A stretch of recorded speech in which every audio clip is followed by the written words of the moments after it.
Yo, I love how we are jumping into this in a continuation of the conversation that we were already having. This is like phenomenal because the comments say, does this make us sexist? And then the next comment says, have you seen that meme that Jesus is trans because he was born to a virgin, so no Y chromosome? What is happening? What is happening?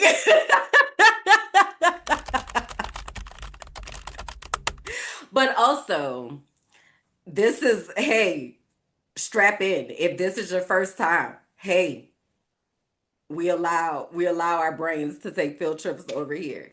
But the trans part of it all, like the transfiguration of God, the ability to be able to shift. One of my favorite movies that I talk about often that I really really love is called The Shack, and it stars Octavia Spencer, and in the movie she is God.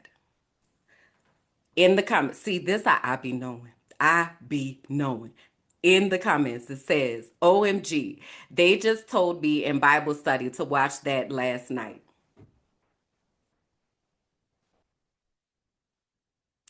The Shack is the first movie that I ever saw that made it make sense for me how the Trinity operates, how God operates, how God uses things that happens in order to create this path that we're already predestined to walk. And it also goes into something that I believe very deeply in, that I heard Tabitha Brown say, is that we sign up for these lives and we sign up for whatever comes with that life because we are here. Our soul is here fulfilling a mission. My concepts of heaven and hell have shifted very much the more that I have been doing decolonization, active decolonization in my spiritual practices and beliefs, as well as learning more about the way that indigenous people operate as opposed to the way that white people and white Christianity told us that we had to operate. I know I might sound real hotep right now, but stay with me. To the point of the transfiguration and the concept of trans meaning change. Okay, I'm gonna also put in here, I'm a scientist, so I'm talking about words and what words actually mean. So trans means to change that prefix. God is able to change from form to form, and the shack does a beautiful job at showing how that happens and how God can show up as God the Father, God the Son, God the Holy Spirit at any given time, depending on how we need to connect. I'm getting goosebumps just talking about it. Oh my God, I love that movie so much. So to answer the question, no, I have not. I don't be down there to the TikToks like that. So I don't really be knowing what's going on. And actually, it is something that I think during my break that I'm gonna try to do is like figure out that world in, because I had tiptoed over there, then I tiptoed back out. I don't really know what happened. Maybe I only had so many brain people, and maybe I need to reopen the TikTok department. Thank y'all for helping me talk through that. But no, I had not seen the meme, and I don't even know if that's where it was at. But I haven't seen the meme about Jesus not having a Y chromosome. But also, that is very possible because I, what is real right now? What is real, huh? Especially when it comes to thinking about the concept of Jesus, because they also, and I know when I grew up in the Lutheran church, that Jesus was very much white with blue eyes and blonde hair. I don't even when we transitioned out of Lutheran and then we became full gospel Baptist, I don't even know that images of Jesus were like around per se, but my core imagery of who Jesus was a Lutheran, white skinned, blue eyed Jesus. And that is the Jesus that I carried with me for a long time because that's the only Jesus that I knew. It wasn't until I started understanding more about, I don't think it clicked for me then either. And this is actually related. So let's just go here. And also, I need y'all to hang on at the end because I still got to tell y'all updates. We got to talk about rain and light, all the things, but we're here now. So, wait. Yeah, there's a lot of indoctrination, if you will, that has gone into how we and who we understand Jesus to be. So this is a great place to start actually in this conversation about activism, because what I need you to understand is that my foundations of being were very much centered in whiteness. Now, I grew up in New Orleans, okay, which is a majority black city. I didn't do my intro. Jesus, I've got too much going on. My God. Okay, pause me there. Pause me there with, because this how things be happening, y'all. And also, this is what happens when you're in the inner circle. You also get to be a part of my ADHD experience. Hey, y'all. I'm Kimberlyn, and this is the Frolicking Truth, a soft space for Black women who are tired, brilliant, and ready to heal. Here, joy meets justice. We calm our Black ass nervous systems, we unmask, and we leave behind whatever that is trying to kill us. You're seen here, you're safe here, and you don't have to do this alone.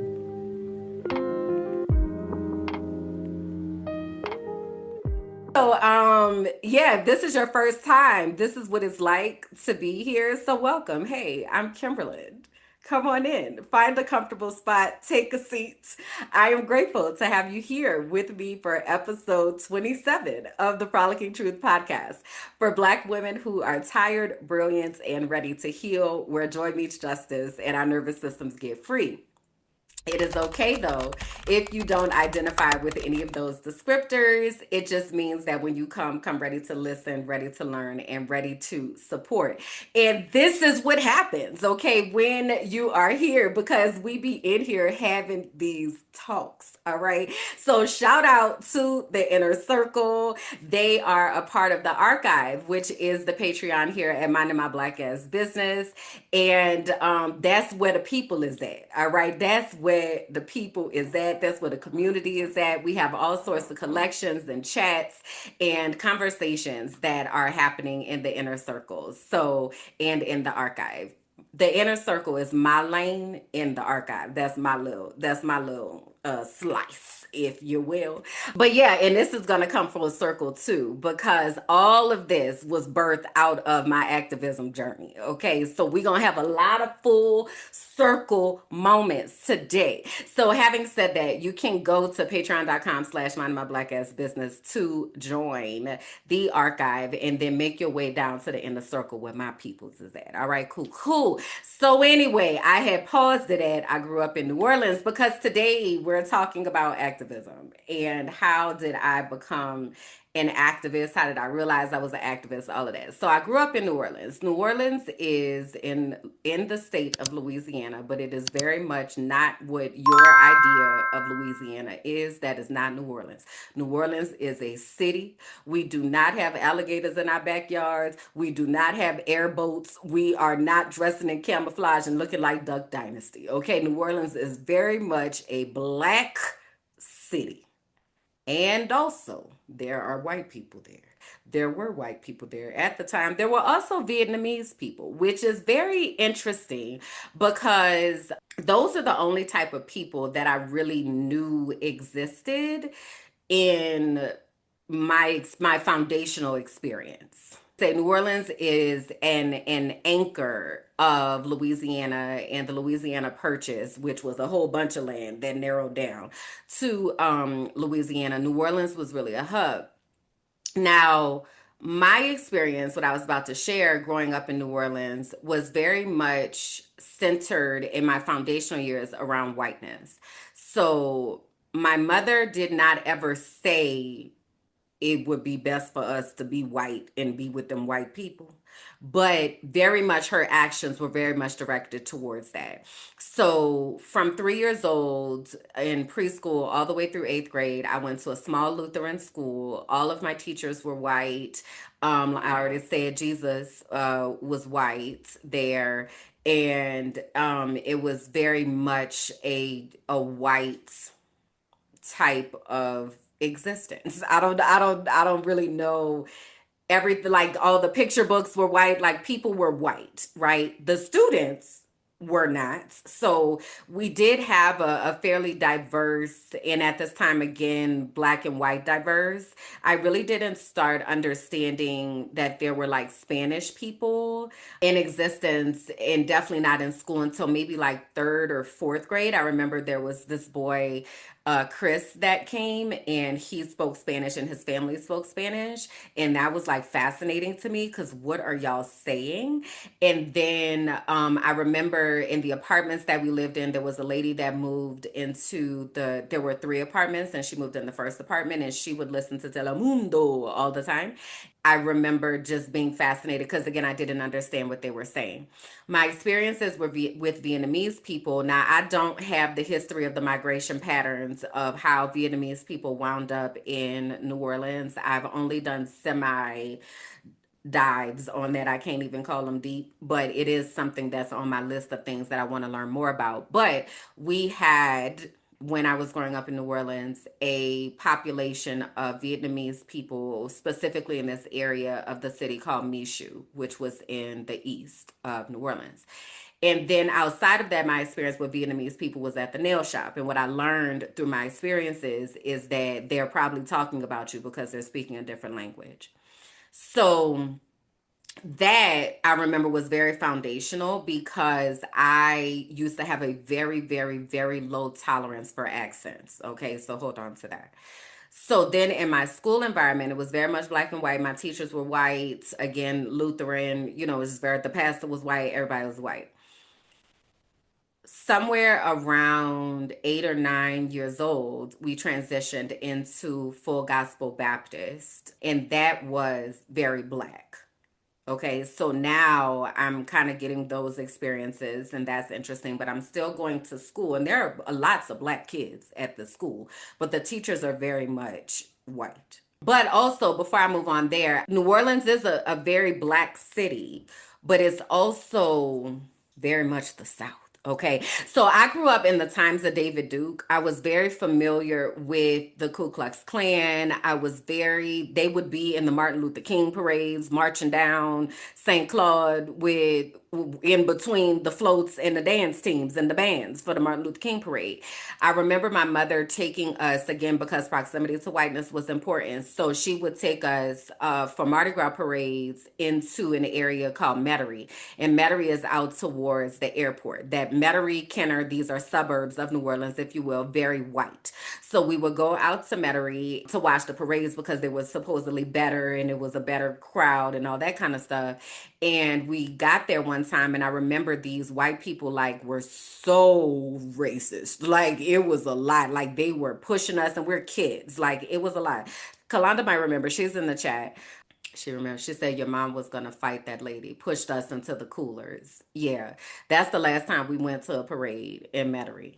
I remember that, and I remember being like, "Wow, this is interesting." But I also took it as individual acts, and I'll get back to that in a second. You're right, Kalanda. Oh my gosh, she just said we had black and white sides of things. Segregation was normalized. I never took it like that though. So, like the lakefront, there was a white side of the lakefront, there was a black side of the lakefront. But guess where we always went? To the white side. So, things with me were very much like this is just what you do. Like, I grew up in the Ninth Ward in Bywater. So, the lower ninth ward was across the canal, right? That was a very black area, if you will. But through there was Chalmette, another suburb. That's where we would go grocery shopping, to Chalmette. That's where we would go to the parks, to Chalmette. Everything was about get to where whiteness is. That was like the foundation. So again, around 8 or 9, we moved to this different church. We moved into a house. And this house was actually in an area known as Pontchartrain Park. So Pontchartrain Park was a historic neighborhood for black people who had purchased homes. Now, I'm not knowing this at the time, right? But I'm making sense of this later on. So, what was interesting about Pontchartrain Park, I tell these stories of I say I used to go to the golf course when I was a kid. So, I always just needed to be away because it was a lot that was going on. And I was always very perceptive and trying to make sense of stuff. So, I used to ride my bike to the golf course. My great aunt lived across the street from the golf course, and there was this huge golf course. This was also very normal for me. So, I didn't realize until later on that I'm telling people I used to be on the golf course, and they're like, excuse me. And I'm like, it was a golf, like, I don't understand. It was very normal for me because I don't know any different, right? So, anyway, there was this huge golf course and there was a lake in the golf course, and I used to go, and that was my hangout spot, and I would have picnics at the lake, and I would just be at the lake all day until before the street lights came on, and then I would go home, right? So in this new neighborhood that we're in, and mind you, Bywater, where I grew up, a lot of my family lived in this neighborhood. It was black. I had a couple white friends when I was there, but I wouldn't have called it like super diverse, if you will. So then when I get to Pontchartrain Park, this is a very black area. There were white people around, but it was a lot of black people that were there that owned homes and all of that. So okay, wow. So then the proximity to whiteness kind of shifted into black elitism, which is also rooted in proximity to whiteness. So then it became about, okay, you need to go to the best summer science program over at Dillard, and you need to be on Xavier's campus, and this is a summer math academy that you can go to, a summer science academy. Oh, you because I was always smart. I was always at the top of the class, right? So then it was like, oh wow, we got something here, robotics academy, like engineering, like all of that. Like, so then that kind of became my world. I remember when it came to high school, I graduated valedictorian of my middle school. And so I had the pick, where I wanted to go to high school. Said all that to say. And I remember that I had a cousin who had gone to this all black girls high schools. Now, this is the other thing that you need to know is that there are a lot of black Catholic people in New Orleans. Catholic school is the way to go. Right. Now, number two, what you need to understand is that we did not really have money like that. So I'm in these private schools, but I'm there on scholarship. Okay. This brain is what is getting me into these doors. Did Jack and Jill exist? It felt like it before it was a thing. I had heard of Jack and Jill. I feel like I started hearing about Jack and Jill maybe in high school ish, kind of, because that's when I really started getting into understanding what black elitism was. So I feel like that's when I started hearing about Jack and Jill. But very much, if you know what Jack and Jill is, very much we're chasing that now. All of the foci in my life were very much about that. So when it came time to make a decision for high school, and elitism is the thing, right? I had a cousin that had gone to this all girls black Catholic high school, and she was homecoming queen. And I thought she was so beautiful. And then I'm like, oh my God, look at all of these girls like that look like me. And like, wow, this is amazing. Like, I would love to do that. My mother wanted me to go to Benjamin Franklin, which is one of the, if not the top high school in New Orleans. And the reason I did not want to go to Benjamin Franklin is because I heard that there was very high instances of self-harm and students unaliving themselves because the pressure was so high to excel, and they were not doing a good job at that. And that did not sound appealing to me to be in that type of environment. Nor did I really want to be in an environment where I had to like be mind on all the time. I just didn't want to. I failed that on purpose. I didn't well, I still got in, but I didn't ace that like I could have. I was just like, cuz I don't want to go there. So I want to go to prep. So that's what I put my energy towards. And I made a stand in my mind that if I don't get into prep, I'm not going to high school. I'm dropping out in eighth grade. Hold on, let me get a couple comments. Yeah, the pressure was so heightened. Benjamin Franklin, and I don't know what the stats are now. It's definitely still there, but it was a lot that was going on at that time. I didn't need to be a part of that. Let's Talk Sis says, I definitely was in an all white environment. Many times was the only one because I was too smart. And in all the programs, probably why I go so hard for safe spaces for Black women now. Parallels. Okay. What it had felt like, if you will, for up until eighth grade, because though the students around me were Black, like if you talk to people that I went to school with, they will tell you, they be like, hey, she was, we was trying to get her to tell us the answers and she was not going. Okay. She was, hey, like they know to this day that I was focused because remember, if you've been following along on this journey, I decided I was going to college when I was 8 years old because I knew I had to get out of my house. So, brains, I got it and I'm locked in, right? But also, I don't want to be locked in and in this high pressurized container where people are taking their own lives. I'm straight on that. And my cousin went to this school. Like, it's clearly a great school. So, I get over to prep. I get accepted, and now I'm around basically 98% Black girls. Black girls from all echelons of life. So, those who are also there on scholarship like me, those who were getting called to the finance office every month because their parents were struggling to come up with the tuition. Again, I'm there on scholarship. Okay. Then there were Black girls who their parents were in government and they had access to everything they ever wanted. Like there were all of different types of girls there. The other thing that also became very interesting that I made a aha about a little while later in life, I did not realize that there were Black teachers before I got to high school. And now I have like majority Black teachers. And so that was like really, really interesting and started to shift like paradigms. I also had two religion teachers, Father John and Miss Robichaux, who were very Pan African, if you will. Father John was from Africa. I don't remember what region. And then Miss Robichaux was just power to the people all day.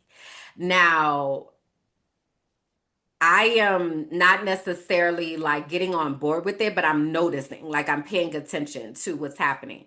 I've talked to you all about Miss Dillon, my guidance counselor who was a Delta. And so my mom also gets wind, Black elitism, right? So, oh, at the college campuses, sororities, that's the thing. She needs to get to one of those, right? So she put me in the way of being able to have that type of access, debutante balls, like all of that. So now my understanding of Blackness is now shifting to in a very elitist type of understanding. Like, oh, you're in the projects because you didn't work hard enough. Why would I go over there? Like it very much became clutch your pearls Black elitism because that's what I became steeped in. But I also knew that we did not have that access. Like I know I'm here on the scholarship. Okay. So I know that cuz it's the scholarship that's going to help me go to college, because we don't have that. Like however much that you trying to, be posh and bougie, we also don't have that. So okay, I guess, right? All right, so now it's time to go to college. And I told y'all I'm smart, right? So I've got $1 million in scholarships. I can go anywhere I want to go. I got engineering programs. There are pre-med programs, the military. Everybody is just throwing money at me. Where should you go to college? And because of elitism, my mama wanted me to go to Xavier. I was not going to Xavier. I had went to Xavier Prep. So I'm like, I'm not going to Xavier. It was founded by the same sisters that founded my high school. Like it's a lot of the same people going over there. I would like to have a different experience. And not that I didn't enjoy high school. My high school was a very safe place to be a girl. And I didn't have to worry about a lot of dynamics that other people had to worry about in school. And like it was, and I was insulated because I was in the honors classes. So I really went to school with like the same, 20 girls or whatever, most of the time, the same homeroom group most of the time. Like, so it was kind of very insulated. And high school was a very safe place for me to be, but I also was good on that. I've experienced this now, and I would like to have something else, please. Which is also why I didn't want to go to Spelman, which is where she wanted me to go, because I was like, I've done the all girls thing. It was great. And also now, something else. So, Tulane came up because I'm going to school to be a doctor at this time. So Tulane comes up, and it's the top medical school in the country, or at least in the state or whatever, and you should go to Tulane. So I start pursuing Tulane. I'm smart. But also their cutoff for like full scholarship, I want to say I had a 31 on the ACT. The top was a 36. You had to have like a 33 to get the full scholarship. So they gave me half. And I was like, we don't have no money. So where is the other half supposed to come from? Like I don't have that, right? So once Tulane got off the table, because who is paying for that, then I was kind of in this space of I don't even care, bro. I don't even care what. I just got to get out this house. I just got to get out this house. I don't care. I will just go to LSU. So this is me walking into Miss Dillon's office in March of my senior year, number 3 in the class, with $1 million in scholarships. And she is like, girl, where is you going to school? And I was like, I'ma just go to LSU. And she said, you ain't just about to do nothing. Sit down at that table and take out every one of them letters, and you make a pile and you tell me why it is a no. That is how Fisk came up, right? So I'm sitting in Ms. Dillon's office. She asked me about Fisk University. Fisk had only offered me $800. I'm telling you these credentials because I need you to understand what's happening. So, like, I'm National Merit Scholar. Like, I've got all. I'm president of the NHS. I'm National Honor Society. I'm president of the Spanish Club. I'm president of the Latin Club. Like, I got a resume because I done did this so I could get into school, right? So Miss Dillon knew the director of admissions at Fisk, and she called him, and she was like, "Hey," and he was also from Louisiana. He was from Thibodeau. So she was like, "I think you need to take another look at this package because I think y'all made a mistake." Basically, I'm sitting in the office. I don't care no more. I really don't. I'm like, girl, I'm finna go live under a bridge. Like I don't care. Like I just got to get out this house. And Fisk calls back. They offer me full scholarship. They offer me research opportunities, room board, books, fees, all the things. And we want to fly her up here next week so she can see the campus. Remember, keep in mind, Black elitism. Fisk is what one would call Black Ivy League. Okay, so once she started doing her research, oh, yeah. Okay. Well, let's see what this talking about, right? But in my mind, I get up there. The moment I step foot on Fisk campus, I felt our ancestors. So Fisk was one of the stops on the Underground Railroad. There are literal tunnels underneath Fisk University. The history of the Jubilee Singers. The Jubilee Singers are the reason that Nashville is called the Music City. The Jubilee Singers saved Fisk University. The first permanent structure on the campus of Fisk University is called Jubilee Hall. So I'm getting all this information as I'm walking on Fisk campus. I was not necessarily at the time, I got to go to HBCU at all, but I very much, because I had also gone to FAM, I hated it. I hated it. I was like, I don't, it felt like a fashion show. It was just a lot. I was like, I don't want to do this. It was a lot of people. And that's the other thing is to know I've been in these small schools, right? So my preschool through 8th grade was like 100 kids. My high school was like 500 kids. So FAM had, I don't know how many kids, but it was a lot. Fisk only had 1,000 students. So I also felt like it was a place that I would be able to be seen and I wouldn't get lost in a sea of students. So I walked the campus of Fisk. They tell me all the history of Fisk, and I just got goosebumps just all over the place. And I said, I'm going to Fisk. Okay. So I get to Fisk, and mind you, my degree is in biology. So I took a lot of science classes. I did not have the opportunity to sit at the feet of the scholars that walked the campus of Fisk University, Dr. Collins or Dr. Mitchell, or like I just didn't have that because I was stuck in the lab the whole time learning science. But there's something to being in an environment where activism was lived. Like, if you know John Lewis, who was a congressman, he's famously known for talking about getting into good trouble. And John Lewis was very instrumental in formulating what is it, the Student Nonviolent Coordinating Committee, and a lot of the civil rights movements started. Diane Nash, Nikki Giovanni, like these are people that went to Fisk University. So that is just steeped in Fisk. Fisk was also founded in 1866, which was a year after the abolition of slavery, and was founded to be a school for teachers and evolved into, this magnificent institution. So you kind of get things by osmosis a little bit, right? There's kind of this spirit of challenge thinking and think about things critically that does exist in that environment. So it kind of started to open my eyes. But one of the things that opened my eyes when I first got to Fisk University's campus is how much bias my ass held. So I'm standing in line, and I don't remember what the line was for, but I was just amazed at how many different types of black people that there were. So keep in mind, high school I started seeing like these, different types of black girls, but now we're in college, there are black people from all over the place. But I don't realize that. So I think everybody is an African American.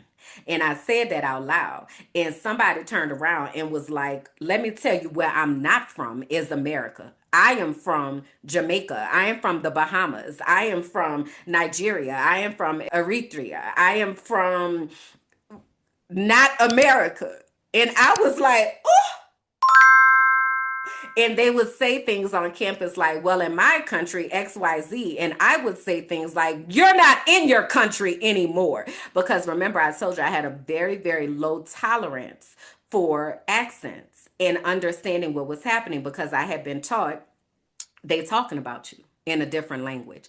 And the cultivation in the US is that if someone has an accent, it is an indication of their level of intelligence. So there's also like this condescending like nature of why someone doesn't speak the quote unquote standard English, right? Now remember, I'm black elite, if you will, but also not, because I know we ain't got it like that, but also you and your accent go back to your country. That's very much what my mindset was. I remember having a conversation with someone, and they said something, they used the term wetback, and they were from Texas. And I was very confused about what was happening. And I asked for clarification on that, and then grew to understand that that was actually a term that was used for Mexicans that people would say because they say that they had swam across the river. And I remember being like, I don't think we're supposed to, I don't think that's good. I don't think that's okay to say those things. So over my time there, I had to confront the different biases that I was holding that I didn't realize that I was holding because of the way that I had been cultivated, and because of the both overt and covert things that had been programmed into my existence. So I started to question. I remember that I had the opportunity to take a class with Al Gore. And that was interesting because I started to learn about like climate and like all that kind of stuff, and just again started asking questions. But yeah, so over this time at Fizz, I wind up going to like different meetings or meeting. I forget his name. There was a black surgeon general that I had an opportunity to meet, and I got a chance to go to Meharry, which was the first black medical school, and it was right across the street. And I really just kind of like started to broaden my understanding of blackness and what that meant for me, and how I was supposed to be showing up up in blackness. Now, when you take this blackness and then also align it next to the church, because there's also a level of elitism in the church where you start to chase power and influence, and those lines get real blurred. So while I was seeing stuff, I still was very much not consciously making choices to say you need to show up as a better person, probably until I started teaching. So once I started teaching, I can say I definitely became more aware of differences, but more so I became more curious. And I would see myself in a lot of my students, and I was starting to make sense of the things that I had experienced. So I started getting really curious about things like trauma and how that manifests and what that looks like and what that sounds like and how it's impacting my students. And I always had, because I went to this all girls school, so I always had this pull towards girls and like empowering girls and helping girls to see themselves and like helping them to understand that they are smart and you don't have to pretend like you stupid. Like, girl, I just came from a high school, all of us was smart, girl. We was like, I've been in environments where it's all girls and we in here killing it. What is happening? So I was trying to understand that dynamic of what that looked like and why my girls were shrinking within the classroom, when I know when I'm talking to you one on one, you able to explain it down. So there was social things that were happening. So I started getting really, really curious about that.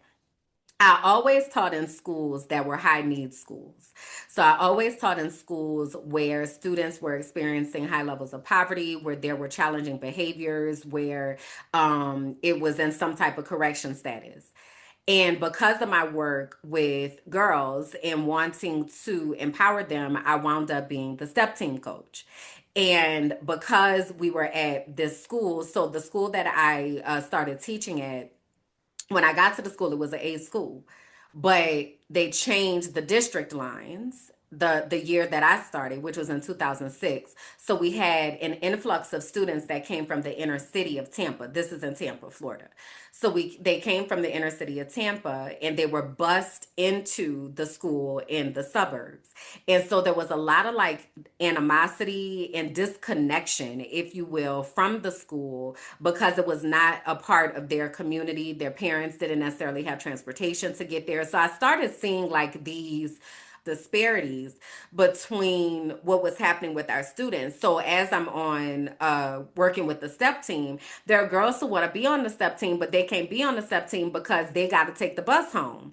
And we don't have an activity bus to be able to take them home. So the only way that they could do that is if they have a ride home. So then I started taking girls home. So then when I was taking them home, I was seeing the neighborhoods that they were living in and how much poverty they were experiencing, which made me understand how much poverty I did not experience because we were on the line. Like, we didn't have the government assistance, but we did have to go to the food bank. Like, so we were on that line, but it could have been so much worse. So I started seeing that with my students and just really got very curious about what was happening and why, how can we help them to be successful? How can we help their parents to be able to connect? And gratefully at this school, I was around amazing educators like Dr. Candace Johnson and Michelle Richardson and Michelle Knox, and like people that were so committed to saying, we are going to bridge this gap. So we started doing conference nights in the neighborhood. We would go into the kids' neighborhoods and we would have a fish fry and we would have a representative from each team that came so that the you might not be able to talk to that exact teacher, but you can talk to somebody on the team. So we were like doing a lot of that work and it really helped me to see the systemic issues that were present in education that so many people are not aware of. Because first of all, why are these kids even at this school when this is not the school that's closest to their home? Well, the reason they're at the school is because the schools that are closest to their home were all turned into magnet schools. And magnet schools means that students have to have certain test scores to be able to get in, and they only reserve a few spots for neighborhood kids. So if you don't get the lottery, which means your name is pulled to be able to go to that school, then they got to ship you out to another school that's these kids were spending 2 hours on the bus going home because they lived that far from the school. So I started seeing stuff like that, and it just became really, really bothersome to me. So I left the classroom to be a new teacher mentor. Within the new teacher mentor cadre, there was a woman who happens to be white. Her name is Dr. Amy Samuels. And she was a professional development facilitator, and she also had degrees in African American studies. And her work was dedicated to disrupting systemic racism. She developed a training called culturally responsive teaching. And she introduced me to this concept of the cultural competency continuum. And I want to pull it up because I think it is definitely appropriate in this conversation that we are having here to understand how this continuum works. So the most important thing to understand is that it is a continuum. And when something is a continuum, that means that it's fluid. You could be at different places at different times on this continuum. This cultural competency continuum is something that Dr. Amy Samuels introduces an abbreviated version of this in this training. So basically, on the left, you have cultural disruptiveness, all the way to the right, where you have cultural proficiency. So, cultural disruptiveness means that you are very much supremacist, if you will. So, very much rooted in being destructive to other cultural groups. Your attitudes, your policies, your programs, everything is geared towards that. You're all about forced assimilation, white dominance or male dominance or Zionist. Cultural disruptiveness looks like that. So then the next place is cultural incapacity. That is where you are supporting systemic racism, supporting whatever ism that it might be. You are upholding stereotypes and unfair hiring practices. You are not responding to the needs of diverse groups. You're just not even, nope, we're not doing that. Then we move into cultural blindness, which is where you're ignoring the things that are happening. So this is very much treat everybody the same. I don't see color. Why can't we all just get along? People are people. Even sometimes love is love can be very cultural blindness, but still you're still catering to the dominant group. Like you're not disrupting anything. You're still very much, let's just kumbaya and everybody just hold hands and be all right, right? Then we get to cultural pre-competence, when you start to ask yourself questions. So now you're asking yourself cultural issues. What is actually going on? What are the needs or people that are not being addressed? You start to become aware of things from a systemic level as opposed to individual one-on-one things that are happening, and you start to kind of become more responsive, if you will, to things that you are seeing, building more empathy for different types of diversities, languages, such and so. Cultural competence is where you recognize that there are individual and cultural differences. You are actually looking at diverse groups and like putting yourself in those spaces. You are making intention to create culturally unbiased groups. You are working on a systemic and organizational level to be able to educate others and make others aware of how they might be showing up in these particular areas. And then cultural proficiency is when you are at a place where you're implementing change. You are actively disrupting. You are actively looking for ways to add to your knowledge base, to understand what is happening, to seek somebody else's lived experiences.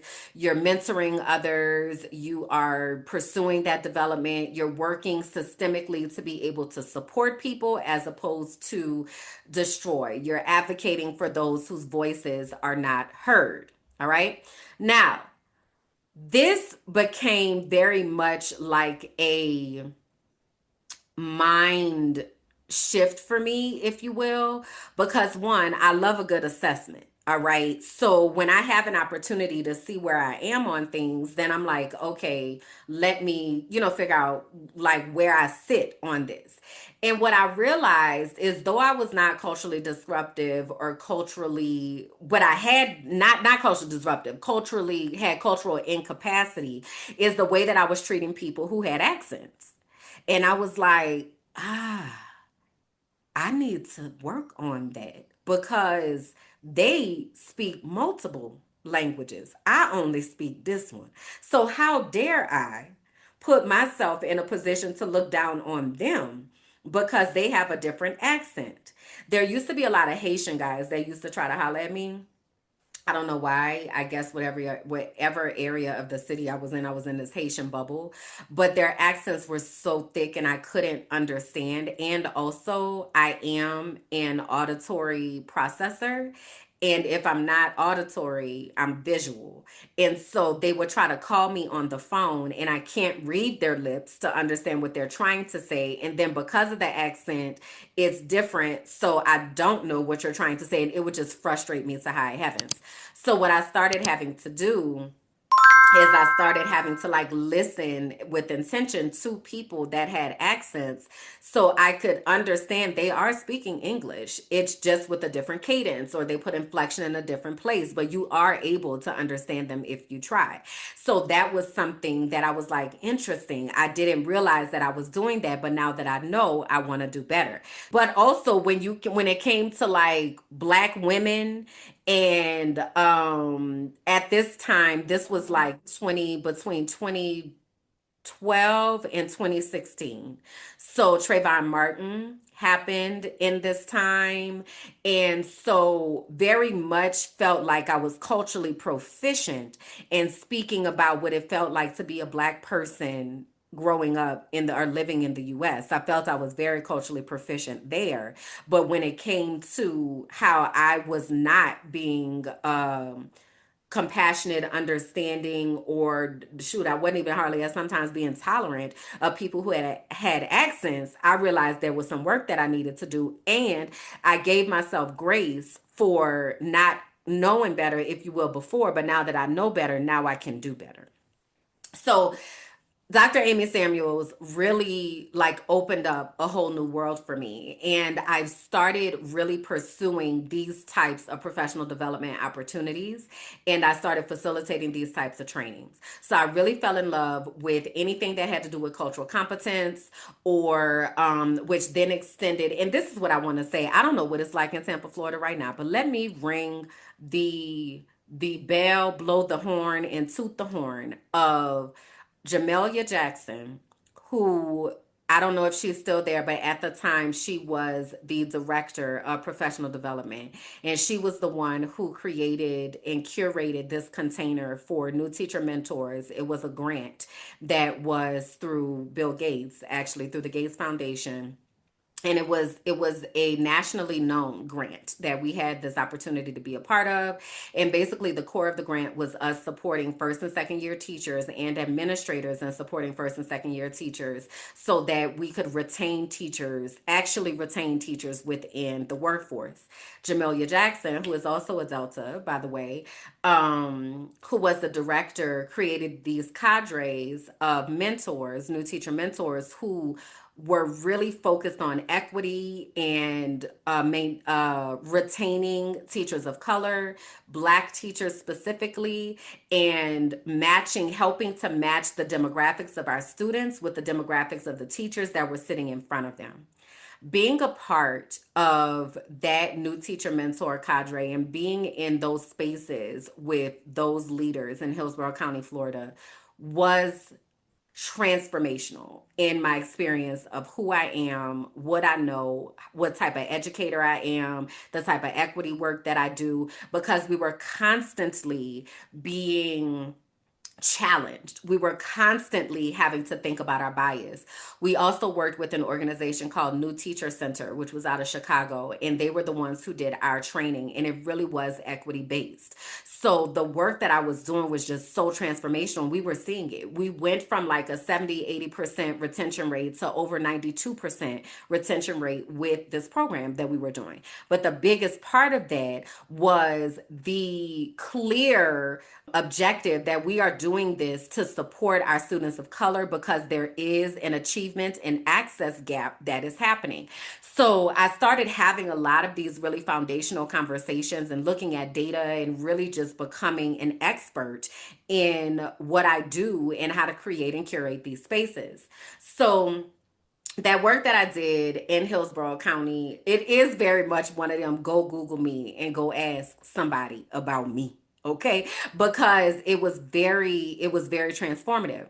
So around 2016 or so, the grant was cut and so we all went back into different spaces and I chose to go back to a school that I had mentored at the whole time. It's named Memorial Middle School in Tampa, Florida.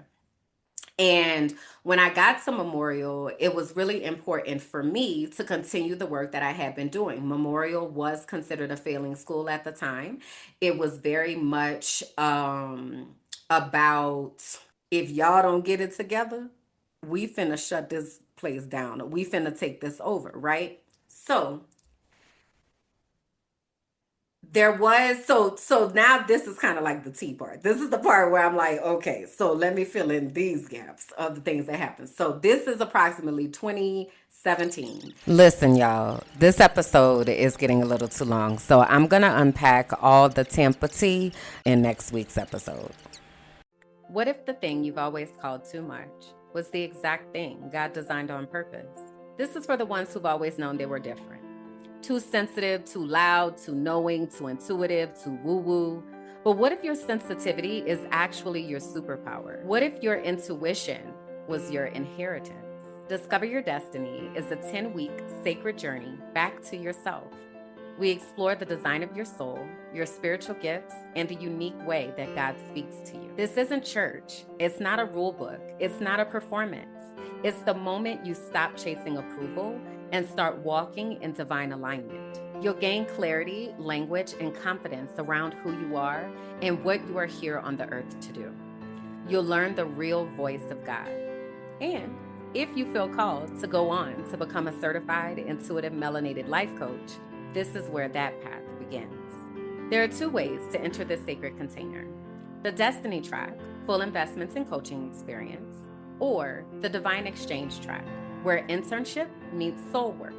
You'll support podcasting, content creation, or brand development behind the scenes while learning how your unique gifts benefit the collective. Your knowing isn't a flaw, it's the fingerprint of God. This is your invitation, and I hope that you'll answer.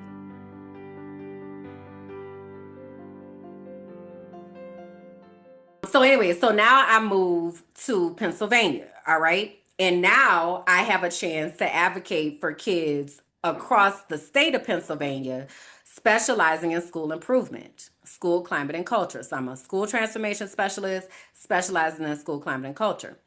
Also, it's 2020, Black Lives Matter, George Floyd. Like all of these things are happening and have happened along this time because remember I mentioned Trayvon happened when I was a mentor and that's what really like shifted me into thinking about cultural competence and all that, but they didn't stop killing people. They only just was killing us more. So things are continuing to happen over this time. So by the time I get to Pennsylvania, I have all these experiences, but I'm still not understanding how systemic things really are. So I want to pull up one more graphic. If you remember when I told you, like when we went to the Mardi Gras parade and all that kind of stuff back when I was in New Orleans, thinking about the Ku Klux Klan, thinking about David Duke, thinking about these different things that have happened over time.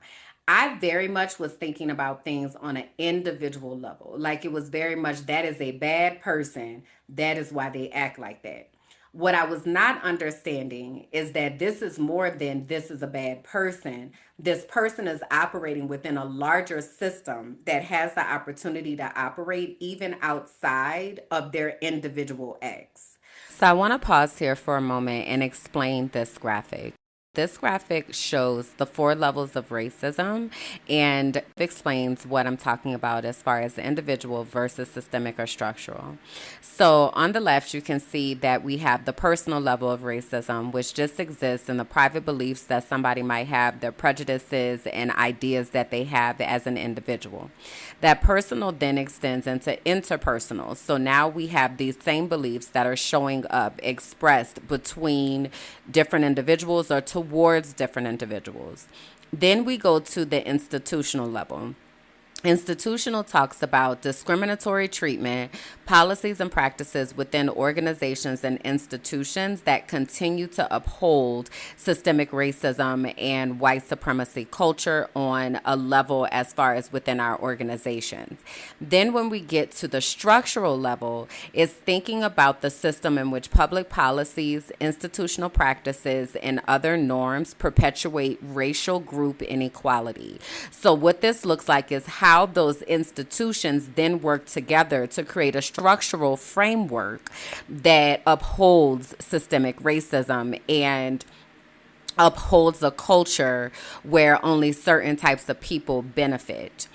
So, healthcare, education, housing, banking, and financing, all of these structures are working together in order to ensure that certain types of people have access while other types of people don't have access. So, this is where we insert things like our voting rights and gerrymandering and redlining and refusing people who don't have health care insurance, along with underfunding public schools.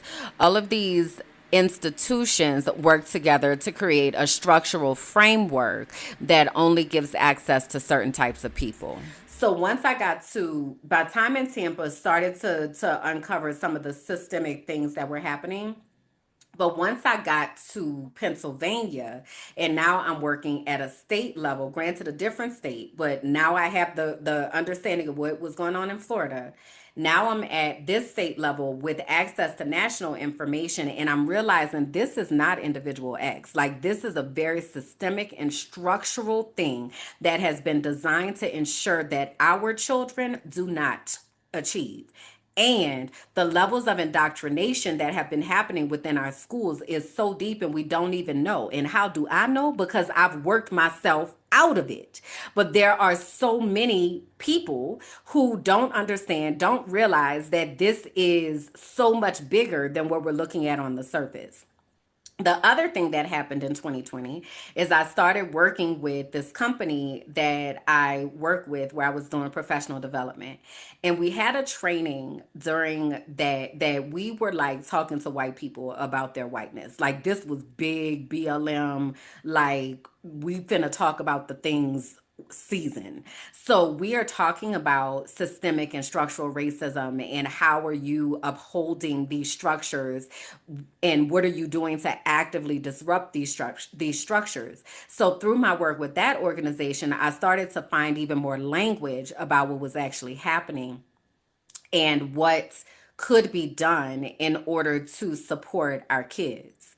So that was also happening. So then, when I started experiencing the level of structural oppression that was happening within the Department of Education, and just came to an understanding no matter what we do, they're not going to let the kids be okay. No matter what we do, they're going to ensure that students fail, that schools fail, that things do not turn out the way that we are thinking they should be able to. That is what ultimately broke everything in me. And I said to myself, you are activist, sis. Because at this point, I can't unsee what I saw. I can't unknow the things that I've known. I can't unhear the conversations that we've had. And I have all of these experiences that are showing me exactly how this works. So once that started happening, that was kind of like the pre-breakdown, before the breakdown of, wow, this is really wild and this is really a commitment. That is when I wound up coming to Medellin and then deciding that I was going to leave the US. Now, once I've left the US, the activism has only gotten stronger. And now I lead a lot of times with that I am an activist. And I think it is important for people to understand that because everything that I do, links to empowering people who look like me. Everything. Every decision that I make, even if it is me popping my ass on this internet. Y'all know why I be popping my ass on this internet? Matter of fact, let me also say this because I didn't do all the updates at the beginning, but I'm gonna go ahead on and do this update right now. Y'all, we at 1,500 subscribers, y'all.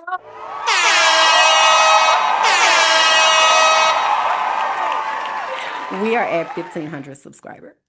And that is a pop that ass worthy occasion. But the reason why I be doing that is because so many times we get boxed in that we can only be a certain type of person and we can only exist in these certain boxes. And we are whole ass people. We are whole ass people with whole ass experiences. That's why I curse on the internet. That's why I be shaking my ass on the internet. Because just because I do that does not mean I don't know what the hell I'm talking about. I absolutely know what the hell I'm talking about. And I'm finna shake my ass on the internet. Why? Because it's mine and because I can. Because I can. Right? And it is a level of resistance. It is a level of revolution. I am going to be free in my body. I am going to allow myself to dance because I'm literally just dancing. It's also cultural and it allows us to get connected back to our roots. You know, my people originated in Cameroon on the continent of Africa, you know what I'm saying? And a good little ass shake that them juices flowing, get that blood flowing, okay? Let that backbone slip, you know what I mean? Sometimes we need that. That's also where a lot of trauma is stored in our hips. So if we can let that loose, then we'll be able to be a lot freer in our being. So everything that I do is because there is so much systemic and structural oppression that has caused us to be shells of ourselves. And I believe that we should be free and need to be free and can look for that freedom in so many different places. So I'm gonna pause there with the stories and things. Y'all gonna have to ask me the other things that you want to know because child, I could be here all day. But I also want to give y'all some updates about some things. I already told y'all we're actually over 1,500 subscribers. We're actually at 1,504 subscribers as of today. The people is coming. Okay, the people is coming. And I love that for us.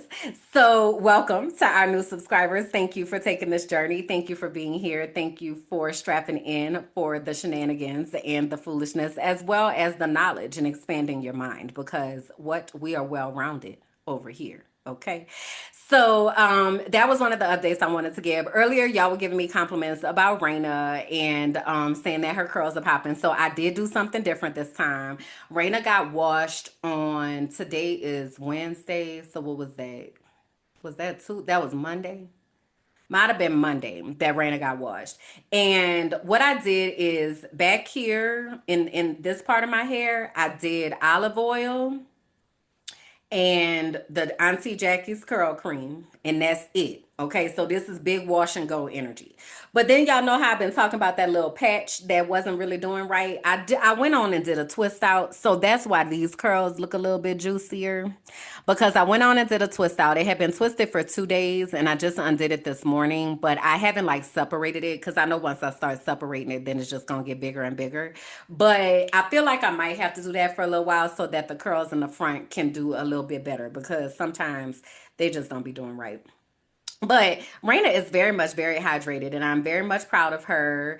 And she just really, kind of hanging out. And I really like it. It has not been as tedious for me to do my hair as it has been in the past. And I'm just so grateful for that because it really used to feel like it was a big old situation. And it is not lately.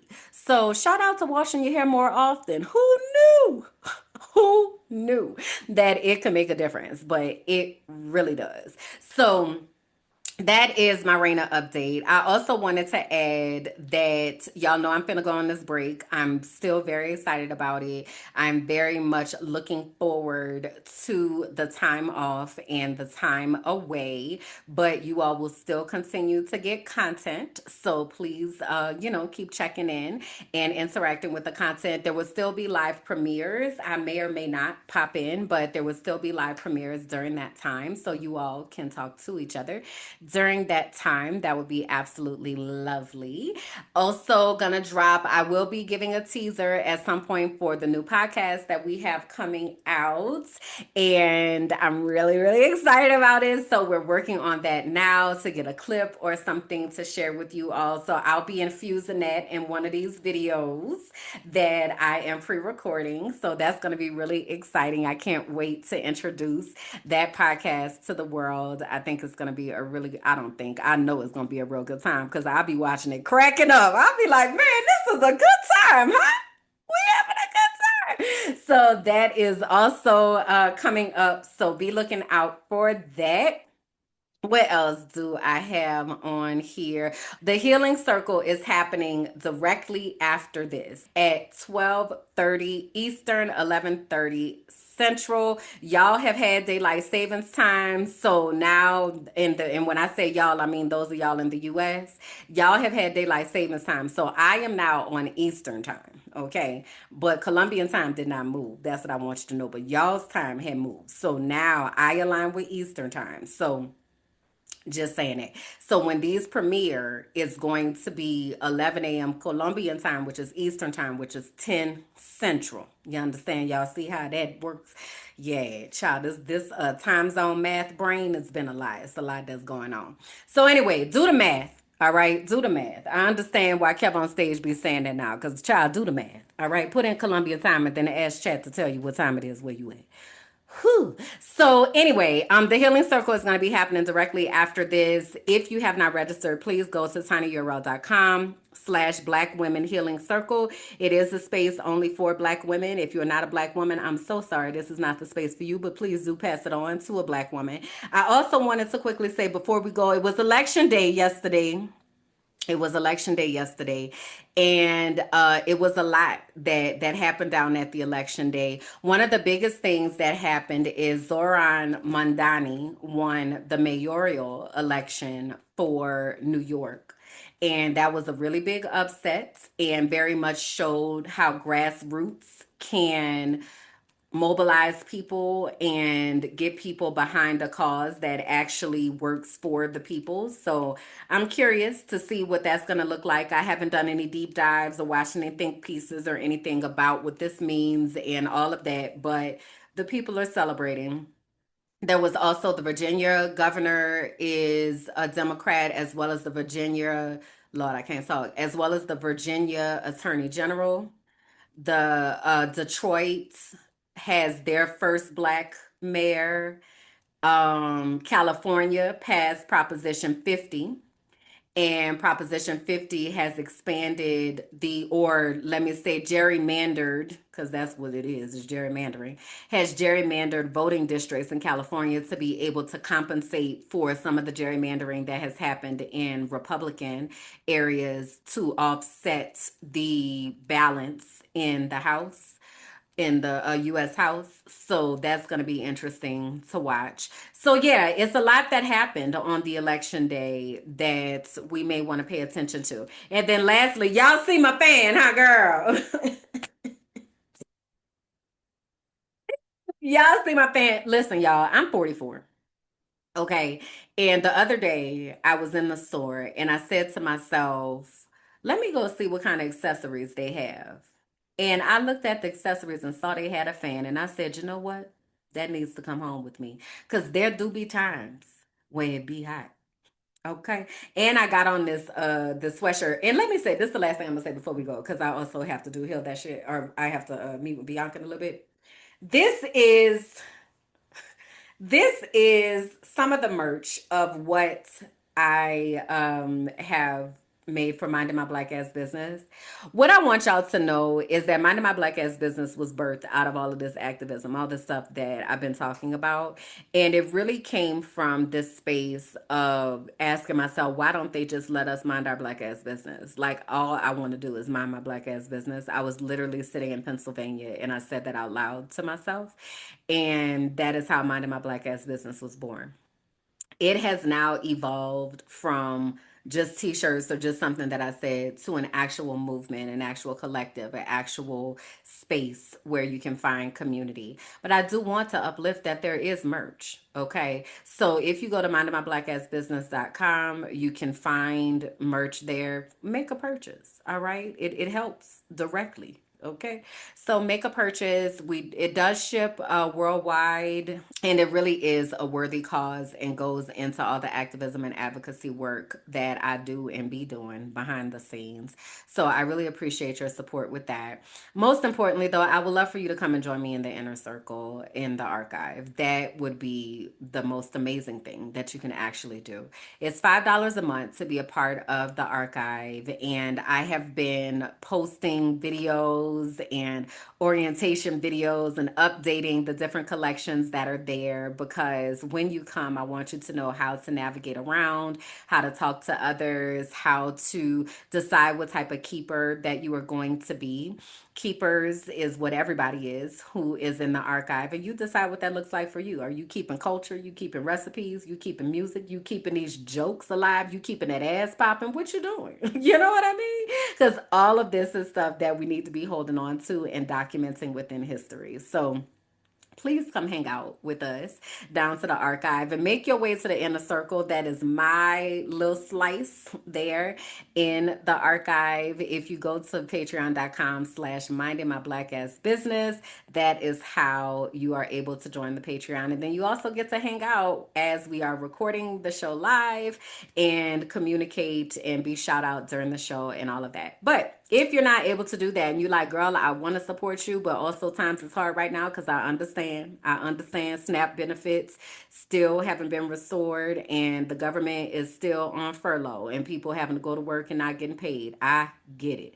This is a free way that you're able to support by watching my videos through, liking, leaving a comment, sharing the video. All of that matters, and it lets the algorithm know that people are actually listening and paying attention, and it amplifies it so that more people who are looking for this type of content are able to find it. So the two things that rose to the top for me, the first of these is awakening isn't a moment. It's a lifetime of seeing more clearly and choosing to act anyway. The second is every step toward consciousness is an act of resistance in a world built on forgetting. That last one really resonates with me because there's a lot that's trying to be forgotten right now. And to the point of us being keepers in the archive, that's our job right now, is to really lean in so that we can keep these movements that keep us safe, that we can continue amplifying the voices who are speaking the truth, and that we're really able to hold on to the customs and cultures that have been that people have tried to strip away from us so many times, right? So the more that we become aware and the more conscious that we are, the more that we can make intentional decisions to ensure that people will know that we were here. So I invite you to join me, and I thank you for being witness to this journey and for being a part of it. All right, that's it. That's all, y'all, for today. I appreciate y'all for hanging out, and I'll see y'all next time. Bye. Thank you for listening to The Frolicking Truth, where joy meets justice and our nervous systems get free. Please be sure to like, rate, and comment. Subscribe to the YouTube page, Minding My Black Ass Business, and follow me on all social platforms. Until next time.